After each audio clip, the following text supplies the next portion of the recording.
তিনিই পৃথিবীর একমাত্র ব্যক্তি যিনি সমুদ্রের তলদেশে অক্সিজেন এবং পানিতে বেঁচে থাকার জন্য যে সব সরঞ্জাম প্রয়োজন সেগুলো ছাড়াই টানা 3 দিন বেঁচে ছিলেন। ভাগ্য কি তার সদয় ছিল নাকি বিদ্ধ তাকে খুঁজে পায়নি? রহস্য রিসার্চের এই ভিডিওতে আপনি এমন এক ঘটনা জানবেন যা জেনে আপনি আশ্চর্য হয়ে যাবেন। আমাদের চ্যানেলটিতে আপনি নতুন হয়ে থাকলে অনুরোধ রইল সাবস্ক্রাইব করার জন্য। আমরা জানি সমুদ্রের তলদেশে কার্বন ডাই অক্সাইডের পরিমাণ সমতল ভূমির চেয়ে বেশি হয়ে থাকে। কার্বন কণার 50,000 পার্টস পার মিলিয়নের বিষক্রিয়ার ভয়াবহ লক্ষণ হিসাবে একজন মানুষ চলাচল কথাবার্তায় অস্পষ্টতা দেখা যায়। 70,000 পার্টস পার মিলিয়নে একজন ব্যক্তি জ্ঞান হারায়। 80 ফুটের বেশি গভীরতায় একজন সাঁতারুও অচেতন হয়ে পড়তে পারে। এখানে একজন ব্যক্তি কিভাবে 100 ফুট সমুদ্রের গভীরে 3 দিন বেঁচেছিলেন?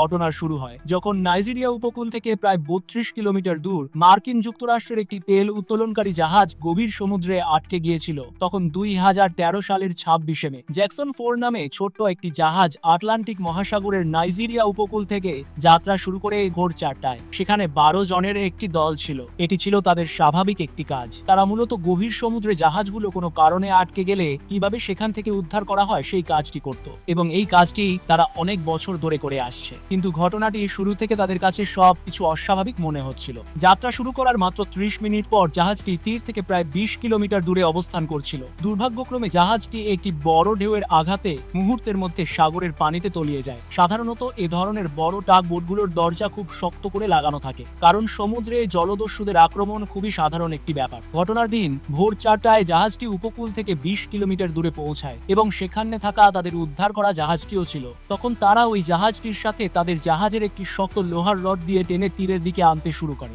এতটুকু পর্যন্ত সবকিছু ঠিকঠাক ছিল, কিন্তু যখন তারা উপকূলের দিকে আসছিল ঠিক তখনই হঠাৎ করে সমুদ্রের বিশাল একটি ঢেউ এসে তাদের জাহাজটিকে নিমিষেই পানির নিচে তলিয়ে নিয়ে যায়। এই ঢেউ এতটা শক্ত ছিল যে লোহার রড দিয়ে জাহাজটি তারা টানা হচ্ছিল সেটিও ভেঙে গিয়েছিল। মুহূর্তে সবকিছু এলোমেলো হয়ে যেতে শুরু করলো। একদিকে জাহাজটি এমন একটি অবস্থায় সমুদ্রের নিচে পতিত হচ্ছে যেখানে জাহাজের সকল মেম্বার একটি শক্ত দরজা লাগানো রুমের ভেতর অবস্থান করছিল, কারণ সেখানে জলদস্যুদের ভয় ছিল। এমন অবস্থায় দরজা খুলে বের হওয়ার সুযোগও পায়নি। কিন্তু তারা সেখানে অবস্থান গত 12 জনের মধ্যে একজন ছিলেন হ্যারিসন ওকেন, যিনি ওই জাহাজের বাবুর্চি ছিলেন। জাহাজটি ডুবার ঠিক আগ মুহূর্তে তিনি সেখান থেকে বের হয়ে টয়লেটে যান। যখন জাহাজটি ডুবেছিল তখন তিনি টয়লেটের ফ্লাশ দিয়ে পানি উঠতে দেখে কিছুটা বুঝতে পেরেছিলেন। তারপর তিনি যখন টয়লেট থেকে বের হওয়ার চেষ্টা করলেন, কিন্তু বিশাল একটি পানির স্রোত তাকে কেবিনে অবস্থিত সর্বশেষ টয়লেটের কাছে নিয়ে যায়। যেহেতু দ্রুত পানি ঢুকছিল সেহেতু সেখান থেকে তিনি বাঁচার জন্য পাশেই পানি শূন্য একটি জায়গা দেখতে পান, যাকে এয়ার পকেট বলে। সেখানে অবস্থান করার সিদ্ধান্ত নেন। পানির তলদেশে প্রায় 100 ফুট গভীরে ডুবেছিল জাহাজটি। তিনি জাহাজের ভেতরে একটি পানির শূন্য ফাঁকা জায়গার মধ্যে আটকে যান।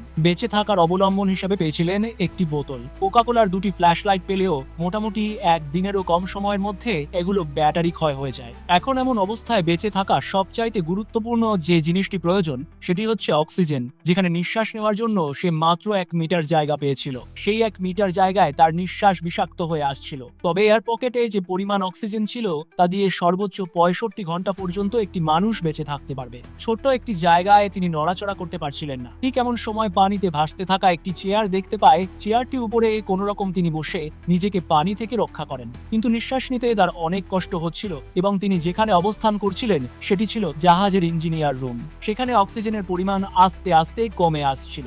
ওকেন সেটি বুঝতে পারছিলেন, কিন্তু কি করবেন তখন? ওকেন ভেবেছিলেন জাহাজে থাকা তার বাকি সঙ্গীরা কেউ হয়তো বাঁচতে পারেনি, এবং জাহাজটি যখন ডুবছিল তখন সেখানে থাকা তার অন্যান্য সহকর্মীদের আওয়াজ তিনি শুনতে পেয়েছিলেন। সবকিছু নিমেষে অন্ধকার হয়ে গিয়েছিল এবং তিনি ভেবেছিলেন এটি হয়তো তার জীবনের শেষ দিন। তখন ওকেন পানিশূন্য একটি জায়গায় অবস্থান করে। অন্ধকারের মধ্যে তিনি বিভিন্ন ধরনের প্রাণীর আওয়াজ শুনতে পাচ্ছিলেন এবং স্পষ্টভাবে বুঝতে পেরেছিলেন এগুলো হাঙ্গরের অস্তিত্ব। আবার এইদিকে লবণাক্ত পানিতে দীর্ঘক্ষণ থাকার কারণে ওকেনের চামড়া বিবর্ণ হতে শুরু করে। সেই সময় ওকেনের গায়ে ছিল একটি হাফ প্যান্ট, যার কারণে তার প্রচুর ঠান্ডা লাগছিল। আর ওকেন যে রুমে অবস্থান করছিলেন সেগুলো দৈর্ঘ্য প্রস্থ মিলে প্রায় 4 ফুট। আর এই পরিমাণ ফাঁকা জায়গায় বাতাসে যে পরিমাণ অক্সিজেন থাকে তা দিয়ে একজন ব্যক্তির পক্ষে একদিন টিকে থাকা সম্ভব। আর একটি লাইফ জ্যাকেট ওকেন সেখানে পেয়েছিলেন। যার সঙ্গে ছিল ছোট্ট দুটি ফ্ল্যাশ লাইট। এই দুটি জিনিস কিছু মাত্রায় হলেও তার জীবন বাঁচানো উপকরণ হিসাবে কাজে লেগেছিল। এখন অনেকের মনে প্রশ্ন জাগতে পারে, প্রচন্ড শীতল পরিবেশে হাইপোথার্মিয়া হাত থেকে কিভাবে বেঁচেছিলেন ওকেন, যেখানে পানির তাপমাত্রা 16 ডিগ্রির নিচে হলেও মাত্র 2 ঘন্টার মধ্যে একজন ব্যক্তি অচেতন হয়ে যেতে পারে। এক্ষেত্রে ভাগ্যই একমাত্র সহায় হয়েছিল তার, কারণ তার কাছে ছিল একটি ম্যাট্রেস পানির নিচে অবস্থান করা। 65 ঘন্টার মধ্যে বেশিরভাগ সময়ে ওই ম্যাট্রেসের উপরেই অবস্থান করছিলেন ওকেন, যা তাকে পানির কাছ থেকে নিজেকে দূরে রাখতে সহায়তা করেছিল। ফলে তীব্র তাপমাত্রায় হাইপোথার্মিয়ায় ভুগতে হয়নি তাকে। ওকেন গভীর সমুদ্রে মরণঘাতী উচ্চ বায়ুচাপের হুমকিকেও এড়াতে সক্ষম হয়েছিলেন। অতিরিক্ত বায়ুচাপের ফলে মানুষের রক্তে নাইট্রোজেন দ্বারা স্যাচুরেটেড হয়ে যায়। এই কঠিন সময়ে ওখানে নাইট্রোজেন লেভেল ভূপৃষ্ঠে আমাদের নাইট্রোজেনের চেয়ে অনেক বেশি ছিল। বায়ুপথের যে স্থানটিকে ওকেন আটকে ছিল সেখানে প্রচন্ড চাপের কারণে স্বাভাবিকের চেয়েও 4 গুণ বেশি বাতাস ছিল। ফলে অক্সিজেনের পরিমাণ ছিল 4 গুণ বেশি। বাড়তি অক্সিজেন স্বাভাবিকের চেয়ে বেশি সময় তাকে বাঁচিয়ে রেখেছিল। এক্ষেত্রে আরেকটি বিপর্যয় ছিল কার্বন ডাই অক্সাইড। কারণ নিঃশ্বাস ছাড়ার সময় যে কার্বন ডাই অক্সাইড গ্যাস নির্গত হয় তা মানব শরীরের জন্য বিষাক্ত। ফলে কিছুক্ষণের মধ্যেই ফাঁকা জায়গাটি বিষাক্ত কার্বন ডাই অক্সাইড গ্যাসে পরিপূর্ণ হয়ে যাওয়ার কথা ছিল। ওই সময়ে তার মা আর তার স্ত্রীর কথা মনে পড়ছিল। কিছুদিন আগেই তিনি বিয়ে করেছিলেন। আসলে হঠাৎ করে কেউ কোনো নির্জন স্থানে একা হয়ে পড়লে তার অতীতের কথাগুলো মনে পড়তে থাকে। এটি স্বাভাবিক একটি ঘটনা। এই ঘটনার 3 দিন পরে তিনি কিছু উদ্ধারকারী দলের আওয়াজ এবং লাইটের আলো দেখতে পেলেন। সাথে সাথে ওকেনের মনে বেঁচে থাকার একটি আশা তৈরি হলো, কারণ একা এই অবস্থায় টানা 3 দিন থাকার পর সে তার আশা ছেড়ে দিয়েছিল। আলোর রেখাটি মিলিয়ে যাওয়ার পর ডুবুরিদের কাছে পৌঁছতে ব্যর্থ হয়ে হতাশ হয়ে যান। কিন্তু কিছুক্ষণের মধ্যেই আবার আলোর রেখাটি দেখা গেল। ওকেন ডুব দিয়ে সেদিকে এগিয়ে গেলেন। ডুবুরি তাকে তখনও দেখতে পায়নি। নিজের অস্তিত্ব জানান দেওয়ার জন্য ওকেন ডুবুরির ঘাড়ে স্পট করলো। ডুবুরি ভয় পেয়ে তৎক্ষণাৎ ভূত দেখার মতো করে চমকে উঠলেন।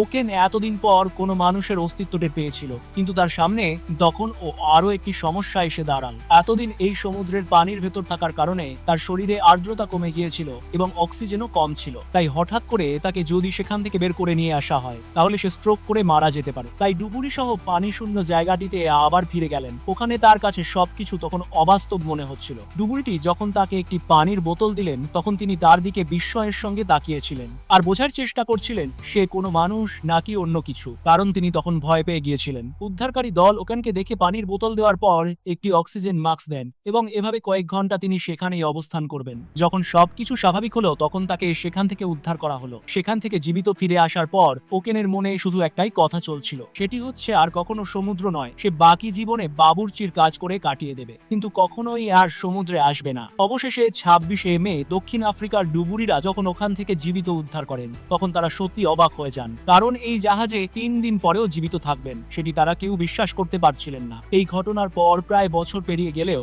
এখনো ওকেন দুঃস্বপ্ন দেখে প্রতিনিয়ত, এবং দুঃস্বপ্ন দেখে সে এতটাই আঘাত পায় যে তখনও জেগে ওঠে এবং বলে, বিছানাটা ডুবে যাচ্ছে, আমরা কি এখনো সমুদ্রে? অসংখ্য ধন্যবাদ বন্ধুরা এতক্ষণ ধরে সময় নিয়ে আমাদের এই কন্টেন্ট দেখার জন্য। ভিডিওটি কেমন লেগেছে কমেন্ট বক্সে জানাতে ভুলবেন না। ভিডিওটি ভালো লাগলে একটি লাইক করতে পারেন।